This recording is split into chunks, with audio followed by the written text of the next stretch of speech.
할렐루야. 하나님의 놀라운 은혜가 저와 여러분한테 있기 원합니다. 오늘 말씀의 제목, 우리의 말씀 제목을 환경을 초월하는 믿음이라는 제목으로 나누기 원합니다. 굳이 부제를 달아본다면 지붕을 뚫다라는. 여러분, 저 초등학교 때 1학년, 2학년 때 한 동네에서 좀 떨어진 곳이긴 합니다만은 동민이라는 그런 친구가 있어요. 유동민. 지금은 이제 집만 남고 그 친구는 어디서 사는지 모르겠습니다만은 참 좋은 친구가 있었어요. 제가 학교 갔다 오면 거의 그 친구 집에서 많이 놀기도 하고 그 친구 집에서 같이 공부도 하기도 하고 그랬던 그런 기억이 있습니다. 참 좋은 친구예요. 궁금해요. 지금은 어디 있는가, 어디서 살고 있는가 참 궁금해요. 또 중고등학교 때는 지금 역곡동에 살고 있는 친구인데 다루라는 친구가 있어요. 직장은 요 구로 디지털 단지역 인근에 있는데 이 친구는 얼마나 좋은 친구였냐면요. 중학교 3학년 때 만난 친구인데 내가 학교를 인천으로 가겠다니까 자기도 인천으로 학교를 따라온 거예요. 내가 공업고등학교를 간다니까 이 친구도 야 나도 같이 갈게 하면서 고등학교까지 따라온 친구예요. 얼마나 귀하겠어요. 그래 고생 많이 했죠. 성남에서 인천까지 통학하는데 그 쉬운 일이 아니잖아요. 그건 참 귀한 친구예요. 지금까지도 교제가 되면서 참 행복하게 사귀는 친구 중에 하나입니다. 또 신학교 때는 우리 교회에 와서 제일 처음 교회를 개척하고 나서 부흥회를 첫 번째 인도했던 노명균이라는 목사님 계세요. 우리 몇몇 권사님들 기억이 날 겁니다. 노명균 목사님. 이분은 신대원 신학교 1992년도에 학교를 같이 다니면서 수도 없이 매주 화요일 저녁마다 함께 삼각산 올라가가지고 기도하던 그런 멋진 기도의 동역자고 학문의 동역자예요.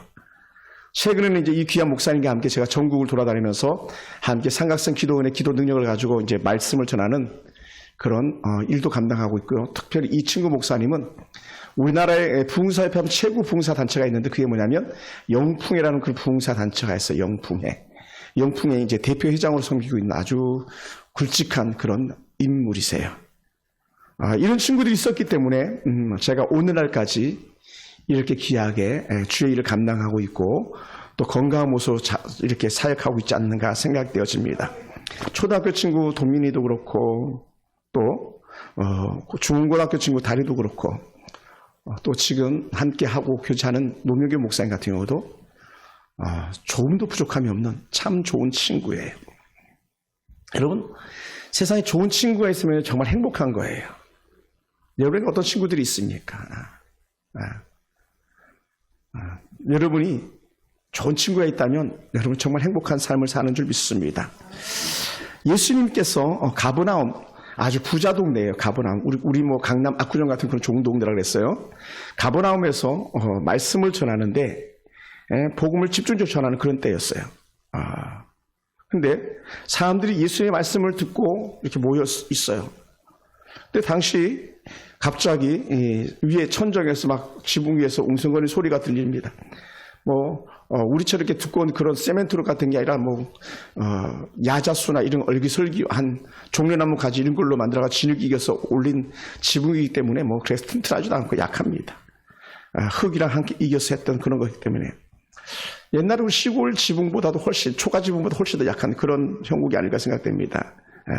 근데 그 지붕에서 사람들이 소리를 내고 있는 거예요. 그리고는 갑자기 지붕이 뚫리고 뭐라고요? 지붕 위에서 한 침상에 중풍병자가 달아내리고 있는 중이죠. 이 네 사람이 지붕을 뚫을 수밖에 없는 분명한 이유가 한 가지 있다고 성경은 우리에게 말해주고 있어요. 이 사람들이 왜 지붕을 뜯었는가? 그거는 걷지도 못하고 제대로 앉지도 못하는 중풍병자 친구 때문이라는 거예요. 야, 이런 친구 하나를 위해서 정말 무모한 도전 지붕을 뜯어버리는 거예요. 참 기가 막힌 그런 일들인 거죠. 여러분 말이 그렇죠. 사람을 침상에 뉘어가지고 다뤄낼 정도면요 얼마나 구멍이 컸겠어요. 엄청나게 구멍도 컸을 거예요. 세워서 내리진 않았을 테니까요. 양쪽에 끈을 달아가지고 내리는데 어마어마하게 지붕이 뚫린 그런 상황입니다. 정말 이런 친구들이 있다는 것 자체가 놀랍고 또 정말 대단하다라는 그런 마음밖에 안 들어요. 왜 이들이 그랬는가? 뭐라고요? 이 친구들은 오직 친구만을 생각한 거예요. 지붕이 뜯기거나 말거나 사람들이 방해하거나 말거나 뭐라고요? 친구를 살려야 된다. 그러니 딘디를 감당치도 못할 만한 일 아니겠습니까? 남의 집 지붕을 뚫으니까요. 근데 딘디를 생각지도 않는 거예요. 그보다 더 소중한 게 뭐냐? 지금 친구를 살리는 거다. 여러분, 우리들의 상식으로 생각하면 얼마나 이게 무모하고 어찌 보면 정말 과할 정도로 한심한 그런 행위처럼 여겨지겠습니까? 특히나 여러분, 요즘 같으면 큰일 납니다. 절대로 그래서는 안 되는 거죠. 남의 집 재산상의 피해까지 입히는 거 아니에요. 집 재산상의 피해. 그러니까 저는 이 친구들 생각할 때 어떤 마음이 들냐면 자신의 모든 것을 희생하고 모든 것을 걸어서라도 뭐라고요? 내 친구는 살려야 한다. 이런 생각을 가졌다는 거죠. 그러니 오늘 본문을 가만히 읽어보았습니다마는 중풍병자 환자가 병 낫기 위해 산 거는 침상에 누워있는 것 외에는 아무것도 한 게 없어요. 한 게 아무것도 없어요. 그냥 친구들이 침상을 메고 나오니까 메어서 나온 거고 친구가 침상을 달아니까 달아낸 거예요. 그러니 이 친구는 아무것도 한 거 없지만 그런 인생의 문제가 친구들로서 해결받더라는 거죠. 여러분, 지금 친구들이 친구의 아픔에서 집을 떴다는데 도대체 무엇이냐? 이거는 정말 친구를 사랑하는 거예요. 사랑. 여러분이 여러분 자녀들 사랑하죠? 다 해줄 수 있죠? 우리 권사님, 아들이 한다 그러면 다 해줄 수 있죠? 뭔들 못 해주겠어요? 그죠? 눈이라도 빼주는데. 지금 이 친구들이 그런 거예요. 친구를 위해서 다 해줄 수 있는 거예요. 이 친구 중풍병자는요, 사실 말이 그렇지, 중풍병자 진짜 어렵잖아. 옛날에, 제가 시골에 살 때 보면, 지금 이제 거의 그런 사람 잘 없어요.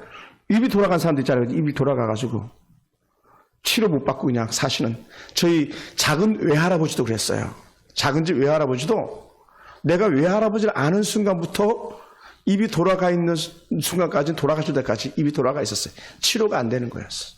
요즘이야 워낙 침술이 좋아가지고 잘 회복됩니다.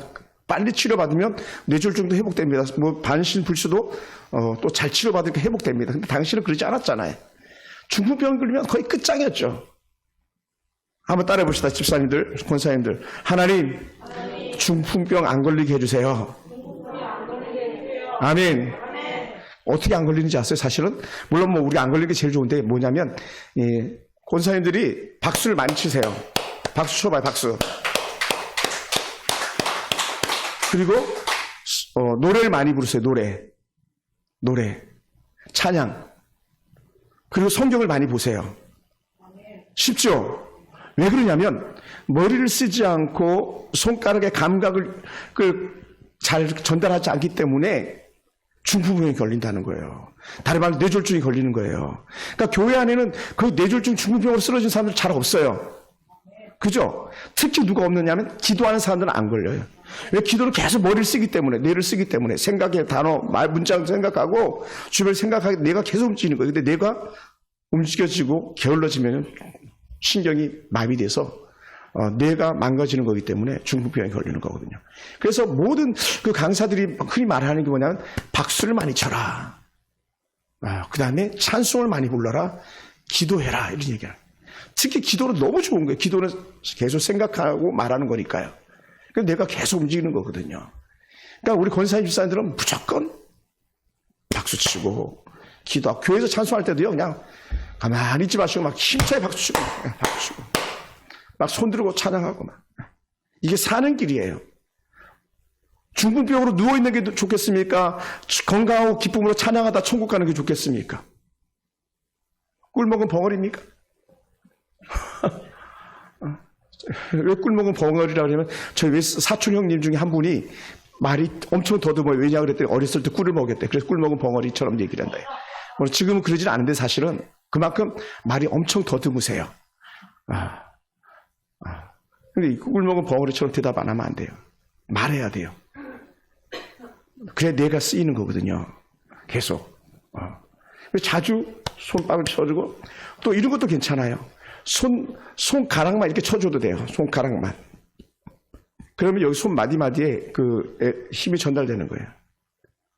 이것도 힘들면요, 손 위에다 이렇게 눌러주시는 거예요. 누르면 찌릿찌릿해져, 몸이요. 손톱으로 눌러주는 거예요. 자꾸 운동하는 거예요. 그러니까 제가 지금은 그러지 않는데 예전에 제가 사역할 때, 의정부에서 사역할 때는요, 입이 다 터지고요, 여기는 항상 이렇게 풀어 있고요, 뒤에는 종기가 항상 나 있었어요. 얼마나 피로가 있어요. 거의 시스기야처럼 죽는 줄 알았어요. 그만큼. 그럴 때 어떻게 하냐면 신방하면서도 얘기 들으면서도 계속 여기를 눌러주는 거예요. 여기 꾹꾹 눌러주는 거예요. 너무 힘드니까. 여기 생각해, 밤 11시간 신방한다고 생각해 보세요. 얼마나 힘들었겠어요. 꾹 눌러주면서 신방. 상 밑에다가 이제 눈에 보이 민망하니까 상 밑에다 넣고 얘기 듣는 거예요, 계속. 그러니까 어떻게 피고가 사라지는 거죠. 누르면 정말 여기 찌릿찌릿해지거든요. 근데 이 중풍병자 친구, 한 번 걸리면 낫지 않는 그 당시 질병입니다. 평생 달고 살아야 됩니다. 우리는 좋은 데 가고 싶으면 가죠. 중풍병자들 갈 수 있으니까 못 가잖아요. 못 가요. 여러분, 지금은 이제 최근에 좀 많이 줄어들었습니다만은, 여기 우리 그 교회 앞에 늘 중풍병 걸린 사람이 걷기 운동하는 사람이 있어서, 두 사람, 남자들인데 둘 다. 막 다리 쩔뚝쩔뚝 하면서. 계속 걷는 거예요.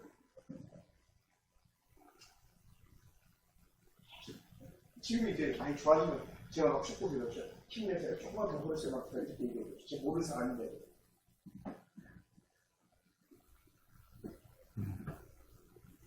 얼마나 귀한지 몰라요. 친구들의 사랑이 얼마나 큰지 몰라요. 그래서 친구들은 짐을 뜯은 4명은요, 정말 이만한 친구가 어디 없는 거죠. 저는 이런 분들이 우리 교회에 좀 들어왔으면 좋겠어요. 교회에. 또 여러분들이 그랬으면 좋겠어요. 뭐 그냥 소 닭 보듯이 그냥 번쩍도 안 하고 지나다니는 그런 사람들이 아니라 정말 귀하게 여기는 그런 마음들. 서로. 전 그런 분들 봤으면 좋겠어요.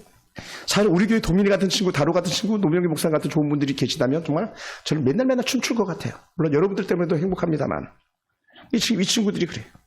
그러니까 어떻게 돼? 친구들이 이 중풍병자만 낫기만 한다면 우리 문제 없어. 물불을 가리지 않고 회복을 꿈꾸는 거죠. 여러분들은요, 친구만이 아니라 정말 사랑하는 가족들 때문이라도 지붕을 뜯을 수 있겠습니까? 제가 전도하러 가면 가끔 이렇게 말할 때가 있어요. 목사님 말하지 마세요. 안 들어요. 말하지 마세요. 막 이런 사람들도 있어요. 우리 아버지 안 돼요. 우리 엄마 안 돼요. 그 남편 안 돼요. 목사님 포기하세요. 막 그런 사람들도 있어요. 지금 여기는 친구 때문에 지붕도 뜯는데, 복음을 전하는데, 예수 믿고 천국 가자는데 그걸 가로막는다? 말도 안 되는 거죠. 우리가 집을 뜯는 4명의 친구들처럼 우리 주변에 언제 죽을지도 모르는 이들을 위해서 우리 손을 내밀어야 되는 거예요. 할렐루야. 손을 내밀어야 돼요. 원수 같은 사람들도 손을 내밀어야 되는 거예요. 남경주 집사님, 안수 집사님도 주변 친구들에게 손을 내밀어야 되는 거예요. 그게 생활이 돼야 돼요. 건우한테도, 누구한테도 막. 그냥 부어라 마시라 노는 친구가 무슨 좋은 친구겠습니까? 같이 천국 가서 즐기는 친구가 진짜 좋은 친구지. 우리만 천국 가면 무슨 의미가 있겠습니까? 주변 사람들도 같이 천국 가야지. 계속 말하는 거예요. 계속.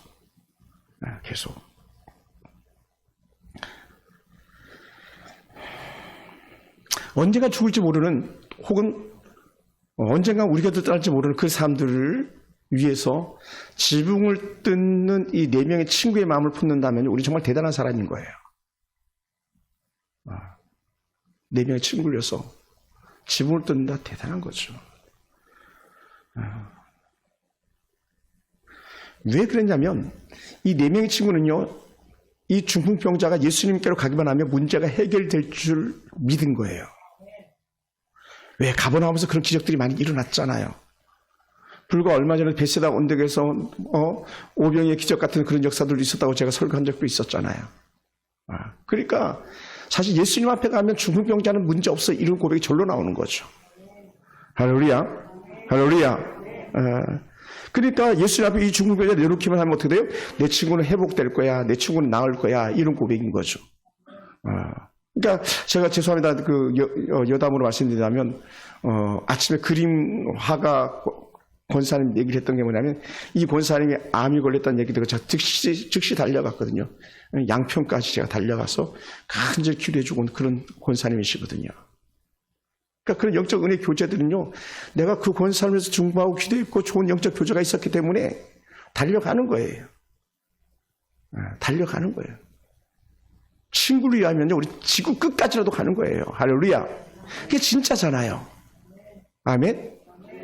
우리 막 조금만 소원하면 삐져가지고 막 만나지도 않고 교제하고 너 의절이야 단절이야.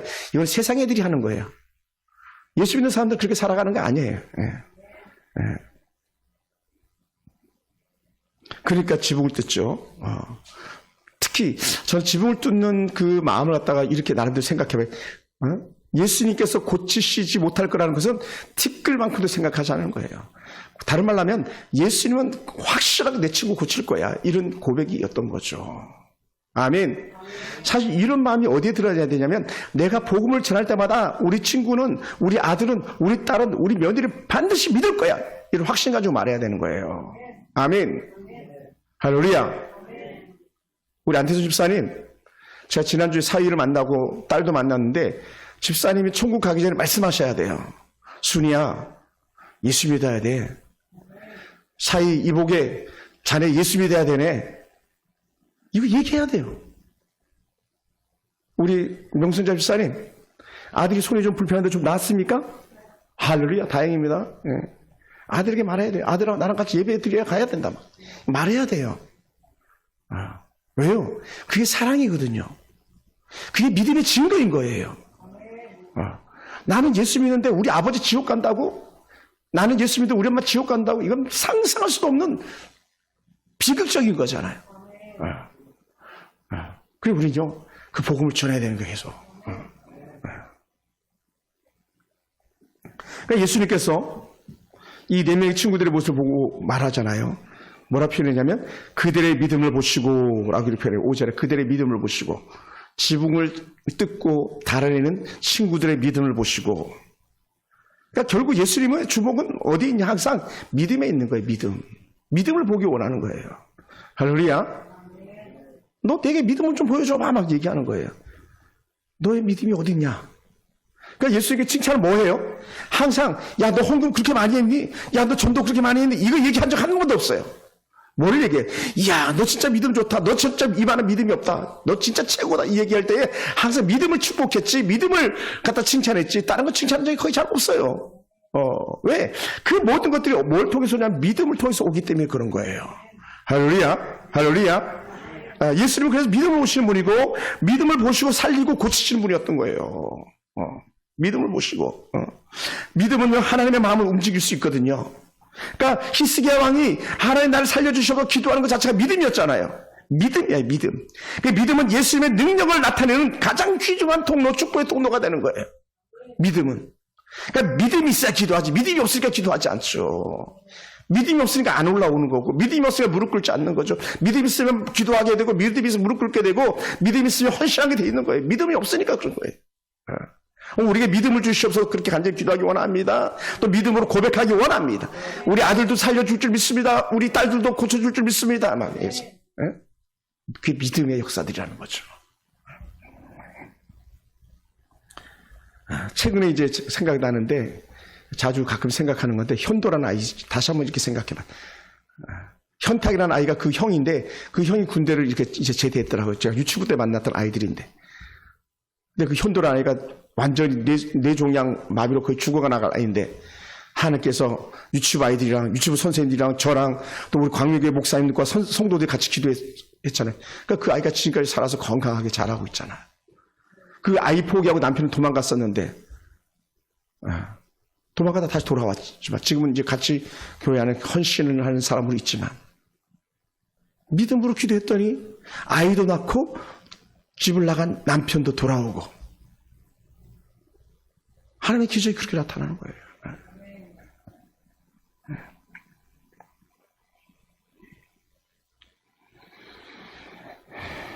믿음은요. 그러니까 지붕 뚫는 건 아무것도 아닌 거예요.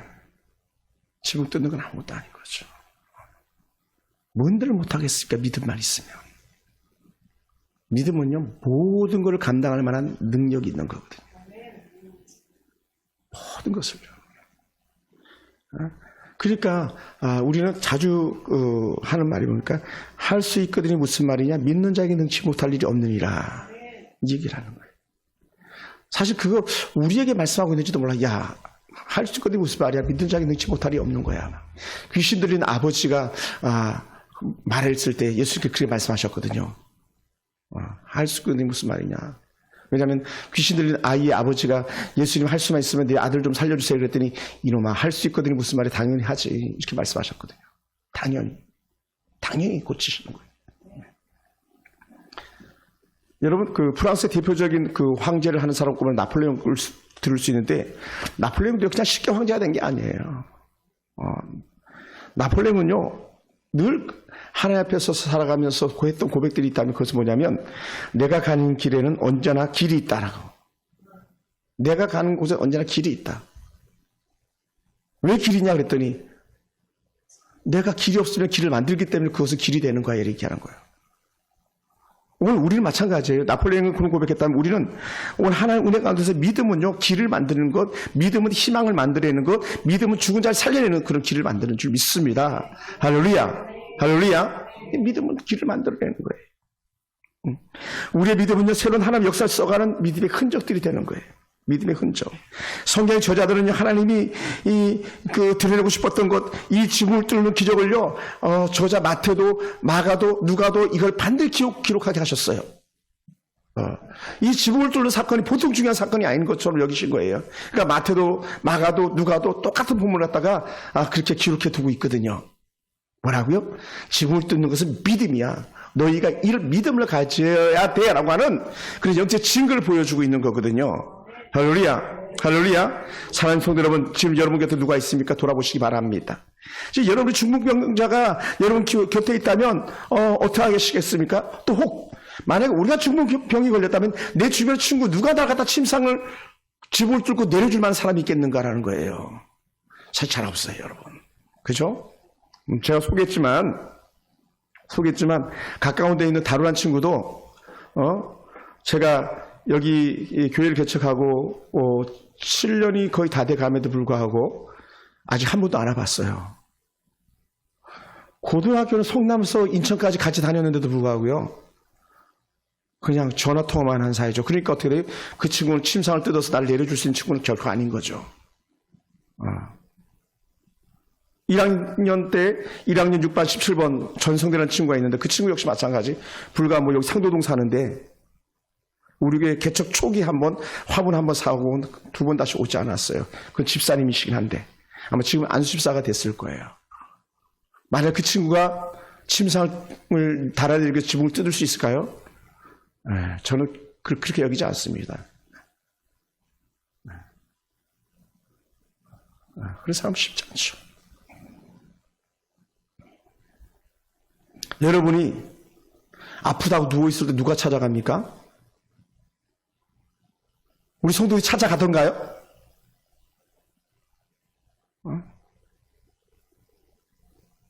집을 뜯어낸 거예요, 그게. 찾아갔다면. 근데 거의 안 찾아가잖아요. 그건 친구가 아닌 거죠. 그냥 남남인 거죠, 남남. 근데 예수님께서 그런 걸 원하지 않았거든요. 침상을 달아내리기 위해서 지붕을 뜯는 믿음을 보시고 오늘 우리에게 원하는 거죠. 지붕을 뜯어라. 이것을 요한복음에서 예수께서 뭐라 표현하셨냐면 이렇게 표현해요.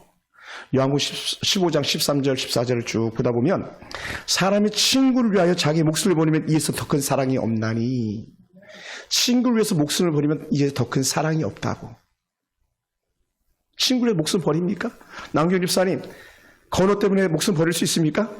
형님인가 동생인가요? 그냥 당구나 쳐주지 뭐 밥이나 사 먹고 같이 목숨을 버린다면 말도 안 되는 거죠. 근데 예수님께서 뭐라고요? 아니야 친구를 위해서 목숨을 버릴 수 있어야 돼요 그러잖아요. 친구를 위해서 목숨을 버릴 수 있어야 된다고. 그러니까 우리 허길순 집사님하고 안태수 집사님과 명수 집사님이 우리 남기순 집사님 못 오실 때 막 애가 탔어요. 남기순 목사님 와야 돼요. 남기순 목사님 와야 돼요. 목사님 남기순 집사님에서 기도해 주세요. 막 그러더라고. 그리고 오셨잖아요.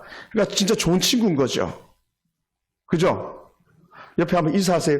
집사님 좋은 친구였구나. 안아주세요. 집사님 지금. 안아주세요. 말로만 하지 말고 이렇게 안아주세요. 좋은 친구였구나. 언니인데 언니. 언니. 좋은 친구인 거죠. 왜냐하면 마음을 계속 쓰잖아요. 친구를 계속 생각하잖아요. 좋은 친구를 생각하는 좋은 친구, 좋지 않으면 친구를 생각하지 못하게 만들어요. 어떤 때는 제가 사역할 때 이런 경우도 있었어요. 같은 신학교를 1992년도부터 다녔는데도 불구하고요. 어떤 분들은 이렇게 말했어요. 너 그 친구랑 같이 밥 먹으면 안 돼. 너 그 친구 만나면 안 돼. 너 그 친구 가정이랑 교제하면 안 돼. 막 이렇게 가지고 얘기했어요.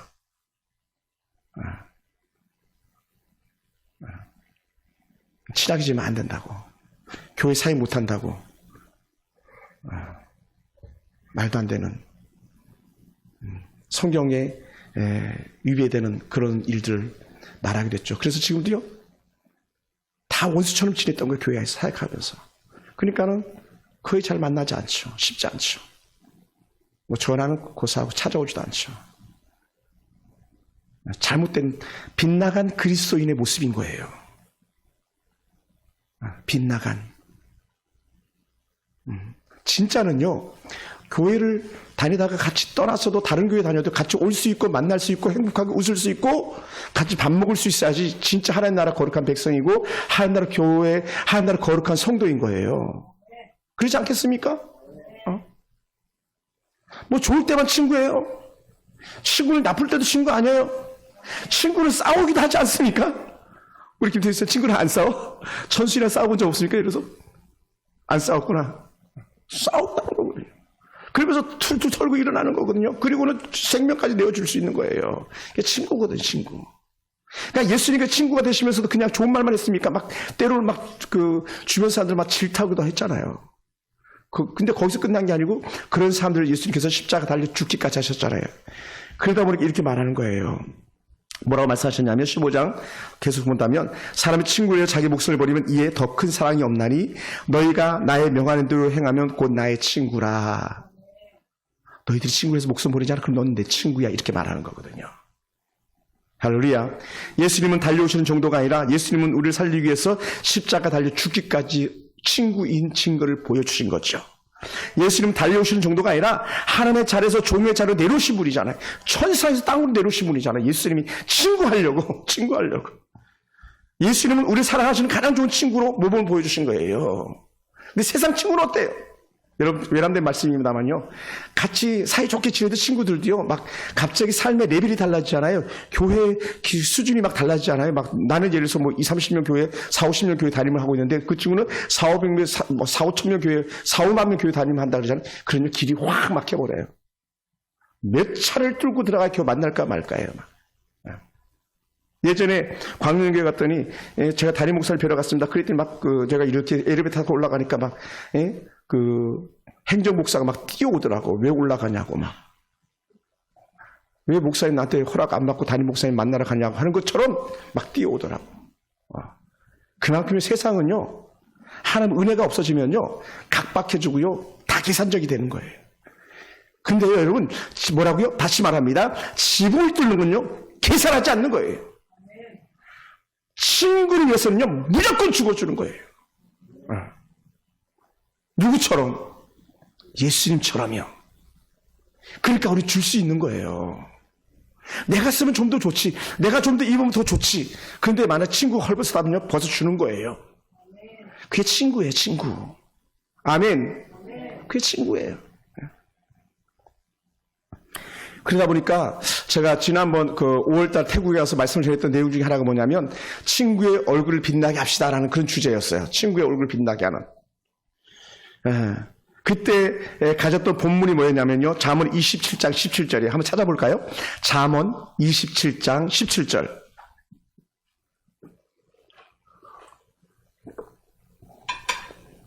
잠언 27장 17절 펴놓으시고요. 접지는 마세요. 찾으셨으면 우리 천천히 한번 읽어봅시다. 잠언 27장 17절. 잠언 27장.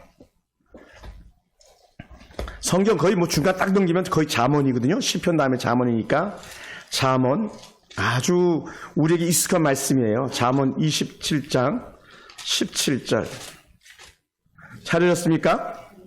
자, 그래 하면 17절 한번 읽어볼까요? 철이 시작. 철이 철을 날카롭게 하는 것 같이 사람이 그의 친구의 얼굴을 빛나게 하느니라.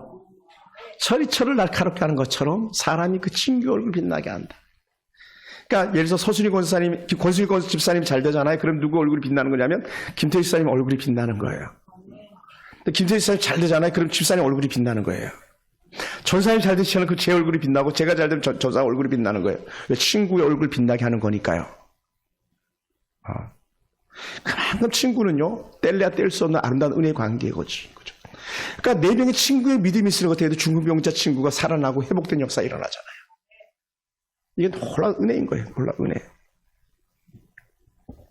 지금 누가 친구의 얼굴을 빛나게 하고 친구의 얼굴에 빛이 나도록 하는 것을 만들어가는 사람이 있습니까? 그 사람은 진짜 좋은 그리스도인이에요. 그러니까 우리도 주님의 얼굴을 볼 때마다 빛남을 바라보는 것처럼 우리들의 얼굴 속에도 주님의 얼굴이 드러나야 되는 거죠. 예수의 형상, 예수의 모습. 지금 우리의 이웃에게도 우리의 얼굴이 빛으로 전달되어져야 되는 거예요. 그러니까 할 수만 있으면요, 우리는 다투지 않고 처음부터 끝까지 사랑하고 더 섬기려고 노력하는 거예요. 처음부터 끝까지. 왜요?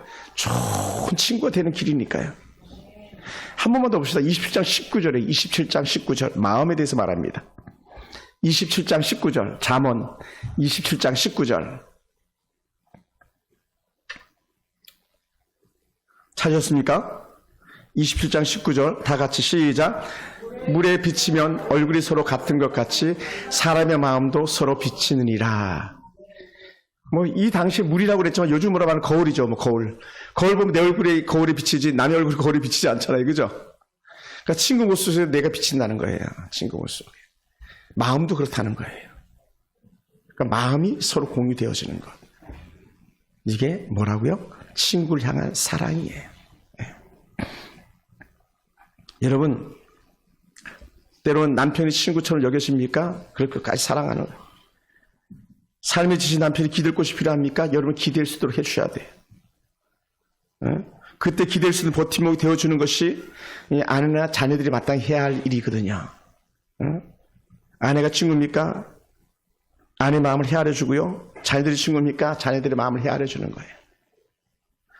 죄송합니다. 그런 얘기 별로 하면 안 된다 그러긴 했는데 예를 들어서 제가 참 위로받을 때가 있는데 어쩌냐면 우리 하은이가 제가 정말 힘들어할 때는요. 와서 안아주는 거예요. 가만히 안아줘요. 저 딸이. 맏딸이야, 맏딸. 가만히 안아주는 거예요. 그러면요. 얼마나 그 모습이 위로가 되는지 몰라요. 안아주고. 우리 장방방 집사님 딸 예인이가 뭐라고요? 목사 힘들잖아요. 목사 힘들면 내 사진 꺼내보세요. 막 자기 사진 보래. 목사님 전화기에 내 사진 없어요? 내 사진 보고 목사님 힘내세요. 막 저 녀석이 얼마나 이쁜지 몰라요. 말을 어쩜 저렇게 멋있게 잘하는지 몰라요. 위로가 돼요. 목사님 힘내세요. 제가 일부러 막 힘든 척을 해보는 거예요. 왜냐면 그 아이한테 한마디 들으려고. 응? 네. 지금 친구의 마음이 여러분의 마음에 비치고 있습니까? 그 친구는 뭐라고요? 둘이지만 하나라 그랬잖아요. 아까 히스기야가 하나님과 연합돼서 하나가 되는 것처럼 자기 친구도 연합돼서 하나인 거예요. 여러분도 마찬가지예요. 사실은 죄송합니다 여러분. 성도님들도 저랑요 연합되어져 하나인 거예요. 남이 아니라. 아멘. 연합하는 거예요. 김채희 집사님 연합돼 하나. 권수 집사 하나. 허건사님 저랑 남남이 아니라 하나. 아멘. 권사님 아프면 내가 아프다니까요. 남주 집사님 아프시면 내 마음이 아픈 거예요. 왜요? 하나니까. 남이면 관심도 없어요. 뭐 아프거나 말거나 예를 들어서. 근데 진짜는요. 같이 가는 거거든요. 같이.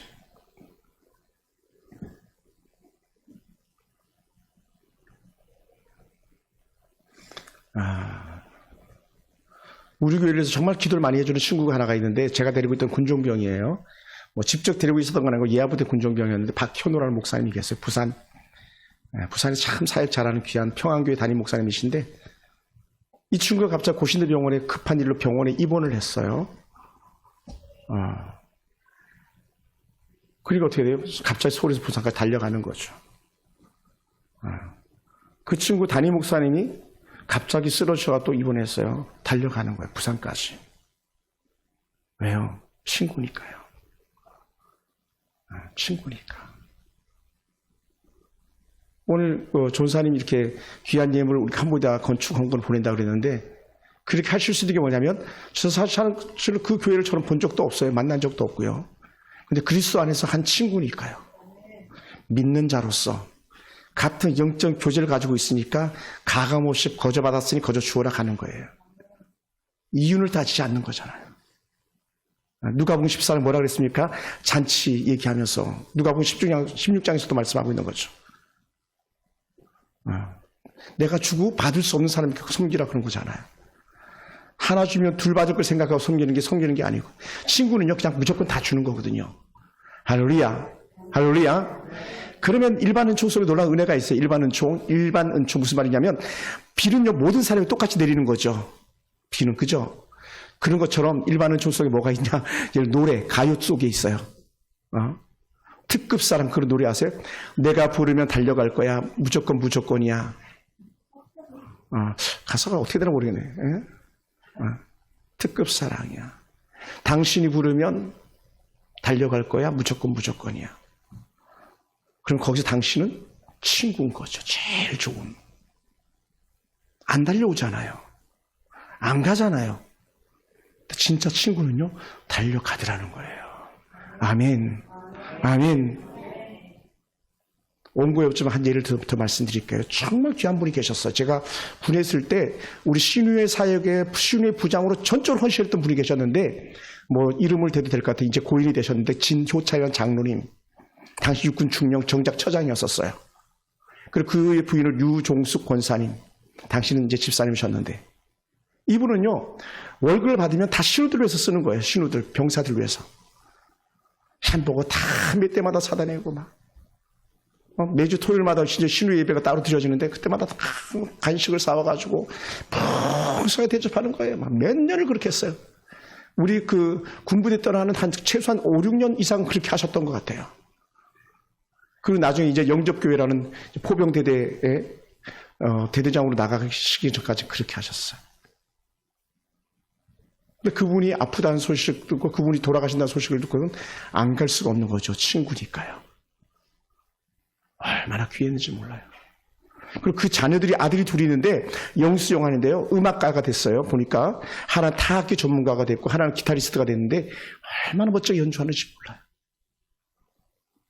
하나님 앞에 쓰임 받으니까 자녀들을 책임져 주시더라고요. 그러니까 이 아들들이 엄마랑 함께 전 세계를 돌아다니면서 그를 찬양 집회를 하고 다니시더라고요. 그러면서 언제 기회가 되면 우리 교회도 한번 오시겠다고 목사님 언제 한번 가겠습니다 그러더라고요. 하반기에. 물론 뭐 저희가 초대해야 오는 겁니다만은 얼마나 귀한지 몰라요. 뭐라고요? 따라하면서 친구는 다 주는 거예요.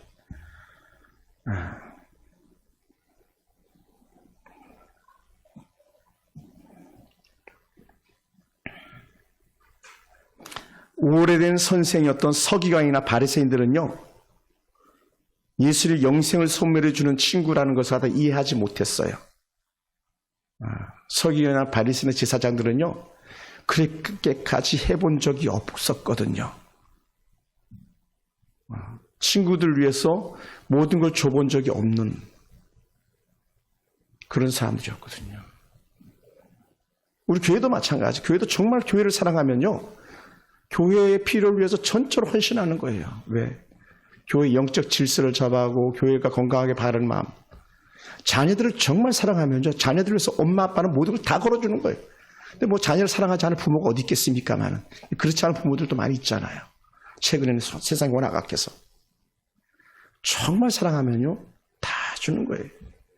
네? 그래서 예수님이 중풍병자에게 한 일조차도 이해하지 못해가지고 하는 말이 뭡니까? 아니 네가 뭔데 죄사함의 권세를 갖다가 죄사함 받았다고 말하냐고 막 이렇게 예수님의 살을 갖다가 막 딴지를 걸고 무너뜨리는 거예요. 이해하지 못하는 거예요.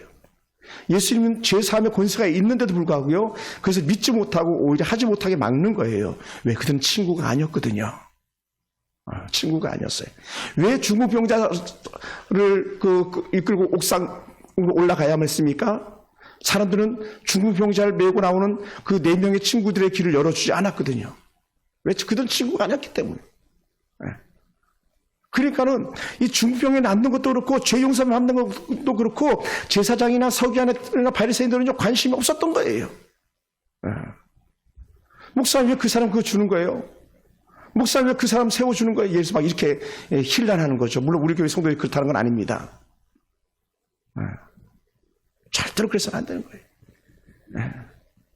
최근에 어느 한 교회가 그런 경우가 있었어요. 장로 투표에서 떨어졌어요.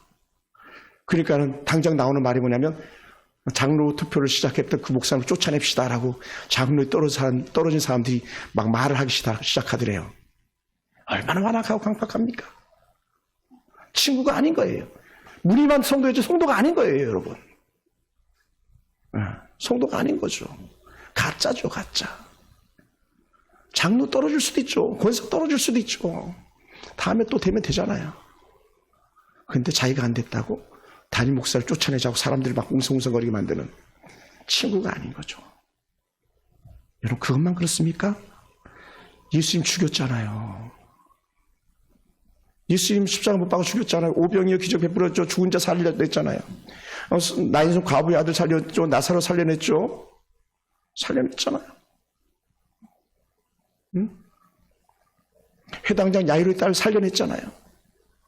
그런데도 어떻게 해요? 죽여버리고 말잖아요, 예수님을. 왜요? 친구가 아니었거든요. 오늘 주님께서 우리에게 말해요. 너희들은 진짜 친구가 돼야 되는 거야. 진짜 친구. 너희들은 진짜 친구가 돼야 되는 거야. 여러분, 우리가 지금 주변 사람들이 밥 한 끼 두 끼는 대접할 수 있습니다. 그런데 그들에게 영생을 소개하는 일보다 더 중요한 게 어디 있겠습니까? 죄사함의 권세를 말씀했잖아요. 예수님 친구들에게 영생을 주시므로 구원의 마침표를 찍어주신 거거든요. 그래서 우리도 이 예수님을 전함으로 친구들에게 가장 좋은 선물인 영생을 품에 안겨주는 거예요. 얘야, 내 죄사함을 받았느냐. 정말 그런가 볼까요? 한번 성경을 다시 한번 돌아가 봅시다. 마가복음 2장. 정말 그런가 보여요. 5절이에요. 5절. 우리 하은 자매 5절 좀 부탁해요. 5절. 예수께서 그들의 믿음을 보시고 다시 봅니다. 시작. 예수께서 그들의 믿음을 보시고 중풍병자에게 이르시되 작은 자야 네 죄사함을 받았느니라 하시니. 예전 성경에는 소자야 네 죄사함을 받았느니라. 지금은 작은 자여 네 죄사함을 받았느니라. 병에 나은 것이 먼저 아니라 죄사함의 권세가 먼저 그에게 임한 거예요. 그러고 나서 넘어가가지고 뭐를 말합니까? 사람들이 예수님께 하셨던 말씀 8절 이하를 보면요. 어찌하여 이것을 마음에 생각하느냐? 중풍병자에게 내 죄사함을 받았다 하는 말과 이런 내 상을 가지고 걸어가라 하는 말 중에 어느 것이 있겠느냐? 그러나 인자가 땅에서 죄사함하는 권세가 있는 줄을 너희로 알게 하려 함이라. 죄사함의 권세를 가지고 오신 예수님이 병만 고쳐주는 게 아니라 죄까지도 용서하셔서 구원받은 하나님의 자녀가 되게 한다는 거예요. 여러분, 밥 사준 거 정말 잘하는 거예요. 찾아가서 문안하는 거 정말 잘하는 거예요. 근데 그보다 한 단계 더 나아가서 해야 될 게 뭐냐면요, 예수 믿고 천국 백성 되게 하는 거예요. 아들에게, 딸에게, 이웃의 친구들에게, 주변 사람들에게, 가까운 사이에게. 그게 천국의 비밀이에요. 말씀을 마무리합니다. 사랑하는 성도 여러분, 하나님의 복음은요, 가장 좋은 것이에요. 영생을 선물로 누리는 것보다 더 좋은 선물이 없는 거죠. 사랑하는 성도는 그러므로 지금 누가 짐을 뜯는 희생을 감당하고 있습니까? 그만한 수고와 애씀이 있습니까? 여러분 정말 잘하시는 거예요. 바로 그 사람이 진짜 친구고 그 사람이 진짜 그리스도인이거든요. 지금 누가 복음을 전하기 위해서 희생하고 있습니까? 그 사람이 바로 천국을 소유한 사람인 거예요. 천국. 천국. 천국은 지붕을 뜯는 사람들이 채우는 거예요. 다시 말합니다. 천국은요, 지붕을 뜯는 사람들이 채우는 거예요. 지붕을 뜯어서 내리니까 그 중풍병자가 천국 백성이 되는 거잖아요. 네. 더 나아가서 오늘 저와 여러분을 통해서 이런 일들이 일어나게 되기를 주님의 이름으로 축원합니다. 할렐루야. 할렐루야. 우리 찬양 하나 하겠습니다.